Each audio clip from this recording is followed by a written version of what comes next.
माँ, आज मैं आपको बाजार की पूरी शॉपिंग करवा के लाऊंगी।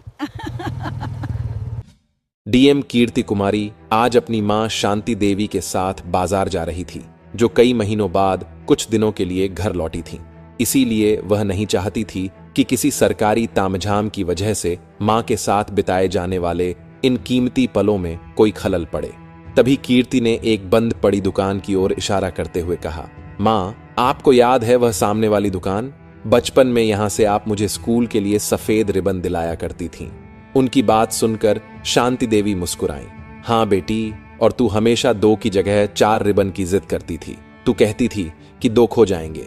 दोनों हंसते बतियाते आगे बढ़ रही थीं। वे अपनी ही दुनिया में मग्न थीं, लेकिन उन्हें क्या पता था कि कुछ ही पलों में उनकी यह खुशियों भरी दुनिया तहस नहस होने वाली है। तभी बाजार की गुनगुनाहट को चीरती हुई 3-4 पुलिस मोटरसाइकिलों का खौफनाक सायरन गूंजा। बाइक्स तेजी से भीड़ को हटाती हुई अंदर घुस गईं। हर बाइक पर 2-2 सिपाही बैठे थे, जिनके चेहरे हेलमेट के काले शीशों के पीछे छिपे थे, लेकिन हाथों में लिए डंडों से उनकी नीयत साफ झलक रही थी।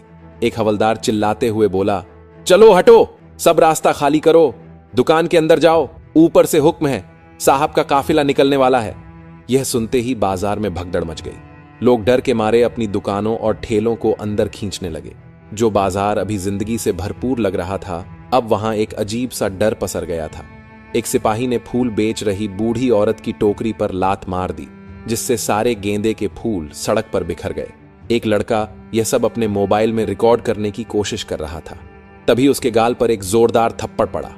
जब अफसर का दौरा हो तो मक्खी भी नहीं दिखनी चाहिए, सब साफ चाहिए। एक अफसर गरज रहा था। उसका नाम था इंस्पेक्टर बच्चन राणा। उसकी तोंद उसकी वर्दी से बाहर झांक रही थी और आंखों में सत्ता का नशा साफ दिख रहा था। इस इलाके में वह अपनी बदसलूकी और घमंड के लिए जाना जाता था। किसी को पता नहीं था कि कौन सा अफसर आ रहा है, लेकिन हर कोई डरा हुआ था। यह तमाशा यहां लगभग रोज होता था। कीर्ति यह सब अपनी आंखों से देख रही थी। उसके चेहरे की हंसी गायब हो चुकी थी। उसकी आंखों में एक अजीब सी खामोशी थी। वह बाजार, जहां उसकी मां ने अपनी पूरी जिंदगी गुजारी थी, आज उसी जगह वर्दी पहने लोग आम इंसानों के साथ ऐसा बर्ताव कर रहे थे जैसे वे किसी के गुलाम हों। कीर्ति ने उनके खिलाफ आवाज उठानी चाहिए, लेकिन शांति देवी ने उसे रोक लिया। दोनों बिना कोई दखल दिए आगे बढ़ने लगी। चलते चलते शांति देवी के पैर दुखने लगे तो वह एक दुकान के बाहर रखे खाली बक्से पर बैठ गईं। उन्होंने कहा, बेटी तुम जाओ, सब्जियां ले आओ, तब तक मैं यहीं बैठी हूं। कीर्ति बोली, मां, अपना ख्याल रखना।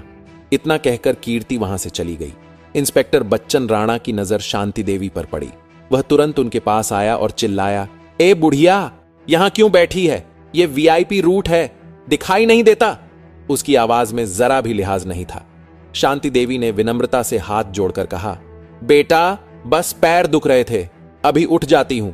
इंस्पेक्टर राणा ने जहरीली हंसी हंसी, तेरी उम्र के बराबर तो मेरी नौकरी हो गई है, तुम जैसे लोग ही गंदगी फैलाते हो, रुक अभी सिखाता हूं तरीका। और उसने एक जोरदार थप्पड़ जड़ दिया। उस थप्पड़ की आवाज हवा में गूंजी, जैसे उस एक आवाज ने बाजार के हर शोर को निगल लिया हो। लोग पत्थर बनकर खड़े रह गए। किसी के मुंह से एक शब्द नहीं निकला। तभी कीर्ति वापस लौटी और उसने अपनी मां का झुका हुआ चेहरा देखा। उनकी आंखों में आंसू थे। कीर्ति वहीं जम गई। उसके कानों में बस उस थप्पड़ की गूंज थी। वह थप्पड़ सिर्फ उसकी मां के गाल पर नहीं पड़ा था, वह उसकी आत्मा पर पड़ा था। क्रोध से भरी कीर्ति इंस्पेक्टर राणा की तरफ बढ़ी। अबे ओ इंस्पेक्टर, तेरी हिम्मत कैसे हुई मेरी मां पर हाथ उठाने की? तुम लोग ये बदतमीजी क्यों कर रहे हो? अरे ओ छोकरी, अब तू मुझे सिखाएगी क्या करना है क्या नहीं। चल भाग यहाँ से, ज्यादा ज्ञान मत दे। बस यही सुनकर कीर्ति के भीतर तूफान उठ खड़ा हुआ। इंस्पेक्टर, मैं तुम्हें समझा रही हूँ, या तो मेरी माँ से माफी मांग लो, वरना तुम्हारी वर्दी उतारने में समय नहीं लगेगा। अब ये कल की छोकरी मुझसे माफी मंगवा रही है, ज्यादा ज्ञान क्यों पेल रही है? तो तू जब पैदा हुई थी तब से इंस्पेक्टर हूँ मैं। तूने मुझ पे हाथ उठाया है, अब मैं तुझे दिखाती हूँ कि मैं क्या चीज हूँ। अभी बताती हूँ मैं कौन हूँ। हेलो, मैं सोनपुर जिले की डीएम कीर्ति कुमारी बोल रही हूँ। इंस्पेक्टर बच्चन राणा और उसकी पूरी टीम को अभी निलंबित किया जाए। एसएसपी साहब से कहो 15 मिनट के अंदर मुझे इसी बाजार में मिले, क्योंकि मैंने यहाँ कई गुंडों को पुलिस की वर्दी में पकड़ा है। फोन रखते ही कीर्ति ने अपनी मां को उठाया, उनके आंसू पोंछे और सीने से लगा लिया। लोग सन्न होकर देख रहे थे कि यह लड़की कौन है जिसने एक फोन से पुलिस महकमे में हड़कंप मचा दिया। इंस्पेक्टर राणा का चेहरा सफेद पड़ चुका था। ठीक 15 मिनट बाद एसएसपी की गाड़ी सायरन बजाती हुई पहुंची। एसएसपी लगभग दौड़ते हुए उतरे। मैडम, बहुत बड़ी गलती हो गई। कीर्ति ने हाथ उठाकर रोका। यह गलती नहीं है एसपी साहब, यह बहुत बड़ा अपराध है। यही बाजार के सामने इंस्पेक्टर राणा और उसकी टीम को सस्पेंड कर दिया गया। उन्हें जबरदस्ती जीप में ठूंसा गया। भीड़ तालियां बजाने लगी। किसी ने नारा लगाया, डीएम साहिबा जिंदाबाद। शांति देवी की आंखों में आंसू थे, लेकिन इस बार ये गर्व के आंसू थे।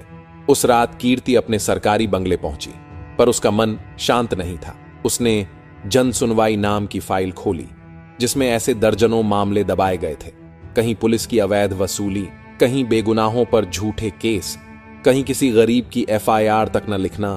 कीर्ति समझ चुकी थी, लड़ाई इंस्पेक्टर राणा से नहीं, लड़ाई उस सोच से है जो वर्दी को इंसानियत से बड़ा समझती है।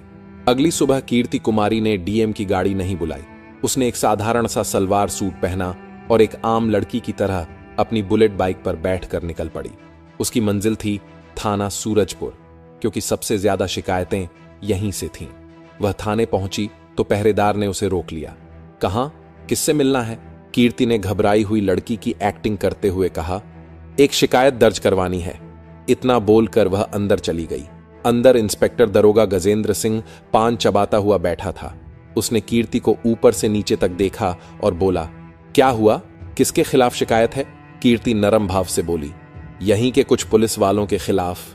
वो मेरे भाई को कल रात घर से उठाकर ले आए हैं और छोड़ने के लिए पैसे मांग रहे हैं। दरोगा गजेंद्र जोर से हंसा। अच्छा, पुलिस की शिकायत पुलिस से ही करने आई है? चल भाग यहां से, ज्यादा नाटक किया तो तुझे भी अंदर डाल दूंगा। कीर्ति हल्का सा मुस्कुराई। तभी दरवाजे से वही एसपी अंदर आया जो एक दिन पहले कीर्ति के एक फोन पर बाजार में दौड़ता हुआ आया था। दरोगा गजेंद्र और सिपाहियों की आंखें जैसे ही एसपी पर पड़ी, सभी तुरंत खड़े हो गए। दरोगा गजेंद्र सिंह तेजी से सामने रखी कुर्सी के पास गया, उसे अपने हाथों से साफ करने लगा और बोला, साहब बैठिए। एसपी जैसे ही कुर्सी पर बैठने वाला था, उसकी नजर कोने में खड़ी कीर्ति पर पड़ी। वह तुरंत खड़ा हो गया। उसकी आंखें फटी की फटी रह गईं। एसपी को इस हालत में देखकर दरोगा गजेंद्र सिंह के भी होश उड़ गए। उसके मन में सवाल उठने लगा, इस लड़की को देखकर एसपी साहब का चेहरा इतना पीला क्यों पड़ गया? उसने धीरे से पूछा, साहब क्या हुआ? एसपी ने गुस्से और डर के मिले जुले स्वर में दरोगा गजेंद्र पर फटकार लगाई, इस मैडम को कुछ बोला तो नहीं ना? यह सुनकर मानो गजेंद्र के पैरों तले से जमीन खिसक गई हो। एसपी साहब तुरंत दौड़ते हुए कीर्ति के पास गए और बोले, मैडम मैंने आपको देखा नहीं, मुझे माफ कर दीजिए। यह देखकर मानो दरोगा गजेंद्र जमीन में धंस गया हो। उसकी आंखों में डर साफ छलक रहा था। वह घबराकर बार बार एसपी की तरफ देख रहा था और फिर उसके सामने खड़ी कीर्ति की तरफ। कीर्ति अब मुस्कुराना छोड़कर गंभीर हो गई। उसकी आंखें तेज और सख्त हो चुकी थीं। वह धीरे धीरे आगे बढ़ी और दरोगा गजेंद्र के सामने खड़ी हो गई।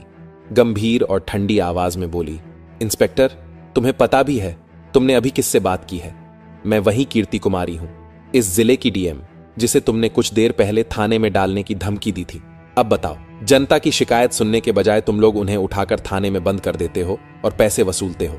यही है तुम्हारा न्याय, यही है तुम्हारी वर्दी की इज्जत। गजेंद्र हक्का बक्का रह गया। उसके चेहरे से सारा रंग उड़ गया। वह कांपते हुए दोनों हाथ जोड़कर कीर्ति से माफी मांगने लगा। मैडम मुझसे गलती हो गई, मैं आपको पहचान नहीं पाया, दया कर दीजिए, दोबारा ऐसी गलती नहीं होगी। कीर्ति ने उसकी ओर सख्त नजरों से देखा और ऊंची आवाज में बोली, माफी से कानून नहीं चलता इंस्पेक्टर, तुम्हें सस्पेंड किया जाता है और तुम्हारे खिलाफ विभागीय जांच भी होगी। आज से तुम इस कुर्सी के लायक नहीं हो, तुम्हें जेल में डालना चाहिए, लेकिन अभी तुम्हें सिर्फ सस्पेंड करती हूं ताकि बाकी पुलिस वालों को सबक मिले। एसपी ने तुरंत सिर झुकाकर आदेश मानते हुए सिपाहियों को इशारा किया।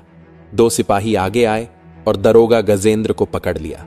गजेंद्र हाथ जोड़कर रोने लगा, मैडम रहम कर दीजिए, मेरी नौकरी चली गई तो मेरा घर बर्बाद हो जाएगा।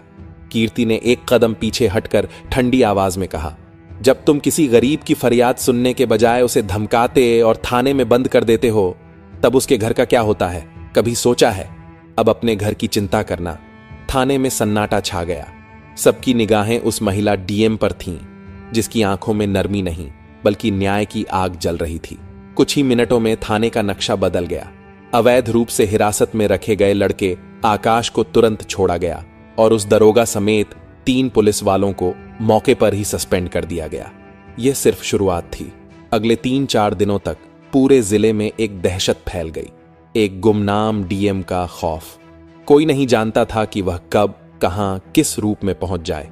कभी वह किसान बनकर तहसील पहुंच जाती, कभी मजदूर बनकर पुलिस चौकी।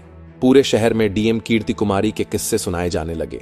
एक ऐसी अफसर जो दिखती नहीं, बस इंसाफ करती है। जनता खुश थी, लेकिन सिस्टम के अंदर बैठे कुछ बेईमान लोग बेचैन होने लगे। उनकी अवैध कमाई बंद हो गई थी, उनका रोब खत्म हो रहा था। और फिर वही हुआ जिसका कीर्ति को अंदाजा था। एक दिन गृह मंत्रालय से एक चिट्ठी आई। डीएम कीर्ति कुमारी द्वारा की जा रही कार्यवाहियों की जांच के लिए विशेष समिति गठित की जाती है। यह सीधी चेतावनी थी, अपनी हद में रहो। उस शाम शांति देवी ने फोन लगाकर पूछा, बेटी ये सब खतरनाक है, तू अकेली इन सब से कैसे लड़ेगी? कीर्ति ने नरम आवाज में कहा, माँ, जब आपने मुझे पढ़ाया था तब ये नहीं सोचा था कि लड़ाई कितनी बड़ी होगी। आपने बस ये सिखाया था कि सच के लिए लड़ना है। और वैसे भी मैं अकेली नहीं हूं, पूरा शहर मेरे साथ है। लेकिन भीतर वह जानती थी लड़ाई अब और कठिन होने वाली है। रात में जब वह सोने जा रही थी, उसका भरोसेमंद जूनियर आकाश डरते हुए उसके पास आया। वह घबराया हुआ था। उसने बिना कुछ बोले अपने हाथ में पकड़ा टेबलेट कीर्ति के आगे बढ़ा दिया। टेबलेट पर देश के सबसे लोकप्रिय न्यूज चैनल का लाइव शो चल रहा था। स्क्रीन पर कीर्ति की तस्वीर थी और नीचे लाल अक्षरों में चल रहा था, डीएम के 2 चेहरे। क्या सोनपुर की मसीहा ही सबसे बड़ी मुजरिम है?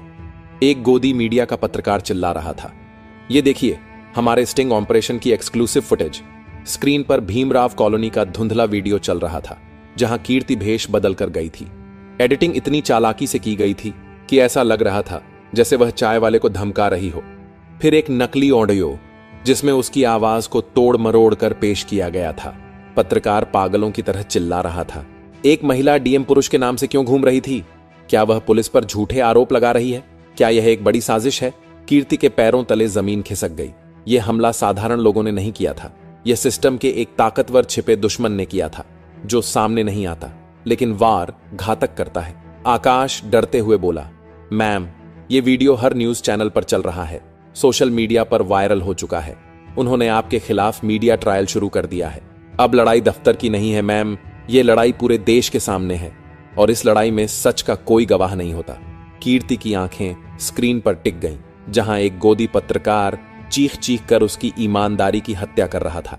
धोखेबाज डीएम, सिस्टम को धोखा, झूठे स्टंट की सच्चाई, शब्द उसकी आत्मा को चीर रहे थे।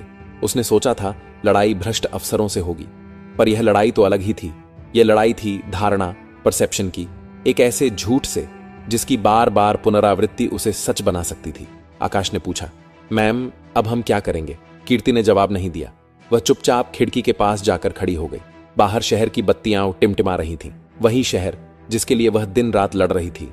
और आज शायद वही लोग टीवी पर उसकी छवि को एक अपराधी की तरह देख रहे थे। तभी फोन की घंटियां बजने लगीं। लैंडलाइन, मोबाइल, एक के बाद एक कॉल। लखनऊ से बड़े अफसर, किसी की आवाज में हमदर्दी का दिखावा, किसी में डांट। सबका निष्कर्ष एक ही, आपने ये क्या कर दिया? पूरे प्रशासन की नाक कटवा दी। बेहतर है कुछ दिनों की छुट्टी ले लें, मामला शांत होने दीजिए। सिस्टम उसे धीरे धीरे अलग थलग करने लगा था। अगली सुबह वह उठी तो उसकी आंखों में एक अजीब सी दृढ़ता थी। वह हार नहीं सकती थी। अगर आज वह हार गई तो फिर कोई सच के लिए लड़ने की हिम्मत नहीं करेगा। उसने अपना फोन उठाया और एक पुराना नंबर मिलाया।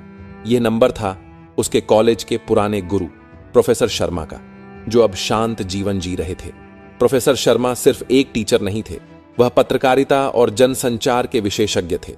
वह जानते थे कि शब्दों और तस्वीरों से कैसे खेला जाता है। सर, मुझे आपकी मदद चाहिए, डीएम कीर्ति कुमारी ने बिना किसी भूमिका के कहा। प्रोफेसर शर्मा ने पूरी बात शांति से सुनी। सब कुछ सुनने के बाद वह बस इतना बोले, कीर्ति, याद रखना, झूठ की रफ्तार हमेशा सच से तेज होती है। वह तुमसे आगे निकल चुका है। अब अगर उसे हराना है तो तुम्हें एक नया, उससे भी बड़ा सच बनाना होगा। तुम एक झूठ का जवाब 100 सबूतों से नहीं दे सकती। तुम्हें एक कहानी का जवाब एक ज्यादा सच्ची और ज्यादा असरदार कहानी से देना होगा। यह शब्द कीर्ति के लिए एक दिशा निर्देश की तरह थे। वह समझ गई कि उसे क्या करना है। उसने तुरंत आकाश को बुलाया। आकाश, पिछले 4 दिनों में हमने जितने भी थानों और चौकियों पर कार्रवाई की है उन सब की वीडियो फुटेज, सस्पेंशन ऑर्डर की कॉपियां और सबसे जरूरी उन सभी लोगों की लिस्ट निकालो जिनकी हमने मदद की है। अगले 2 घंटे तक कीर्ति और आकाश सबूत इकट्ठा करने में लगे रहे। उनके पास सूरजपुर थाने से छुड़वाए गए बेगुनाह लड़कों 100 के बयान थे। भीमराव कॉलोनी के उन लोगों के वीडियो थे जो सालों से पुलिस के अत्याचार से परेशान थे। उस बूढ़ी फूल बेचने वाली का इंटरव्यू था जिसकी टोकरी पर लात मारी गई थी। उनके पास एक एक चीज का कच्चा चिट्ठा था। आकाश ने पूछा, अब इन सबूतों का क्या करेंगे मैम? गोदी मीडिया तो हमें दिखाएगा नहीं। गोदी मीडिया कहानी दिखाता नहीं, कहानी बनाता है। कीर्ति ने कहा, हम अपनी कहानी खुद कहेंगे। उसने प्रोफेसर शर्मा की मदद से एक युवा स्वतंत्र यूट्यूबर पत्रकार से संपर्क किया। उसका नाम था काजल भारद्वाज, जो किसी बड़े न्यूज चैनल के लिए काम नहीं करती थी। वह अपना यूट्यूब चैनल चलाती थी जहां वह बेखौफ होकर खोजी पत्रकारिता करती थी। उसकी पहुंच करोड़ों लोगों तक थी। मध्यरात्रि को कीर्ति ने शहर से बाहर एक सुनसान जगह पर काजल से मुलाकात की। यह बहुत बड़ा खतरा था, लेकिन अब खतरे उठाने के अलावा कोई चारा नहीं था। कीर्ति ने सीधे मुद्दे पर आते हुए कहा, मेरे पास ज्यादा समय नहीं है। यह एक पेन ड्राइव है, इसमें वह सब कुछ है जो आपको चाहिए। पेन ड्राइव में पूरी साजिश और सारे सबूत मौजूद थे। काजल भारद्वाज ने पेन ड्राइव लिया और तुरंत अपनी रिपोर्ट ऑफ डॉक्यूमेंट्री के जरिए पूरा सच सामने ला दिया। कीर्ति की बेबसी और उन पर लगाए गए झूठे आरोपों की सारी परतें खोल दी गईं। वीडियो इंटरनेट पर वायरल हो गया। भ्रष्ट पुलिस अफसर बौखला गए। कीर्ति और आकाश ने साजिश के पीछे का नेटवर्क खोज निकाला और पता चला कि आईजी अशोक सिंह ही पूरा मास्टरमाइंड था। उसकी ईमानदार छवि के पीछे 20 साल पुराने अपने अतीत का एक काला राज छिपा था, जिसमें कीर्ति के पिता की हत्या और केस दबाना शामिल था। कीर्ति ने बूढ़े हवलदार राम से अपने पिता की हत्या का डाइंग डिक्लेरेशन दर्ज करवाया। उसके पास अब आईजी अशोक सिंह के साम्राज्य को ध्वस्त करने के पुख्ता सबूत थे। राज्य की उच्च स्तरीय जांच समिति के सामने सबूत पेश किए गए और आईजी अशोक सिंह को बर्खास्त कर दिया गया। 20 साल बाद वह और उसकी मां शांति देवी वहीं गए जहां उसके पिता की मौत हुई थी। अब वहां डर नहीं, सिर्फ सुकून था। शांति देवी की आंखों में गर्व और खुशी थी। कीर्ति ने अपनी और अपने पिता की लड़ाई पूरी कर दी थी। दोस्तों, कैसी लगी हमारी वीडियो?